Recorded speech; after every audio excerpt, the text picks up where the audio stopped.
তারা বলতো যে এখনো আলামিনকে ভালোবাসে, কখনোই আহাদ ডিভোর্স দিত না, কখনোই ডিভোর্স দিত না। ওদের ডিভোর্সের একমাত্র রিজন এইটাই। আর যদি তোমার হাজবেন্ড লাইভে বলে যে আমি এখনো আমার এক্স গার্লফ্রেন্ডকে ভালোবাসি, তার মানে কি? তার মানে তোমাদের একটা বাচ্চা হয়েছে, তোমাদের সংসার এগুলো সব মিথ্যা। আখি এক সন্তানের মা হয়ে যাওয়ার পরেও এখনো আলামিনকে ভালোবাসে, আর এই কথাটা লাইভে বলার পরেই আহাদ আর আখির সংসারটা ভেঙে গেছে। আখির নিজের দোষেই আজকে আখির সংসার ভেঙে গেছে। হ্যাঁ, এবার তিশা এই কথাটাই লাইভে এসে জানিয়ে দিল। কখনোই একজনের সংসার আরেকজন ভাঙতে পারে না, এর মধ্যে তৃতীয় ব্যক্তি ঢুকতেই হবে, আর সেই তৃতীয় ব্যক্তি হলো আলামিন, যাকে ঢুকিয়েছিল আখি। আখির কথার জন্যই আজকে আখির নিজের সংসার ভেঙে গেছে, কারণ কোনো স্বামী তার বউয়ের মুখে পরপুরুষের নাম শুনতে পারে না, আর আখি প্রতিনিয়ত সেই কাজগুলোই করে গেছে।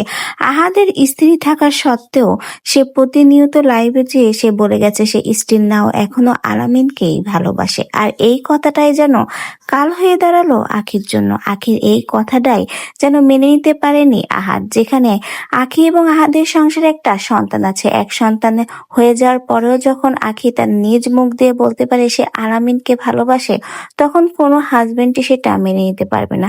আপনার আমার ক্ষেত্রেও এটা কখনোই সম্ভব নয়।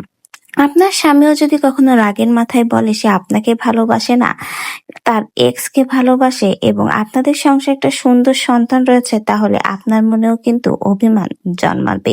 কারণ আপনাদের মতো ভালোবাসা না থাকলে সন্তান দুনিয়ার আলো দেখতো না, সেক্ষেত্রে তাদের ভালোবাসা কি মিথ্যে? তাই তো আখির উপর অভিমান থেকেই, রাগ থেকেই আখিকে ডিভোর্স দিয়ে দিয়েছে আহাদ। যে মেয়ে নিজের স্বামী থাকতে তার মুখ দিয়ে পরপুরুষের নাম বের করতে পারে, সে মেয়ের সংসার জীবন কেমন হতে পারে আপনারাই বলুন। ঠিক এভাবেই আখিকে নিয়ে কথা বলল তিশা। সংসার ভাঙার পেছনে কেবলমাত্র আহাদি দায়ী নয়, রয়েছে আখিও। আখির কথার জন্যই আজকে সংসার ভেঙে গেছে।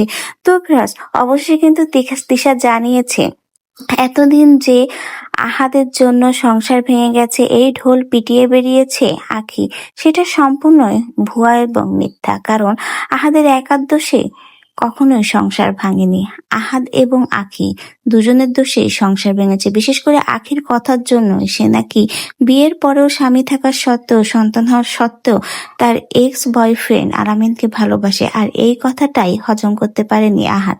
তাই তো আহাদ আখিকে ডিভোর্স দিয়ে দিয়েছে। মূল সত্য এবার ফাঁস করলো তিশা।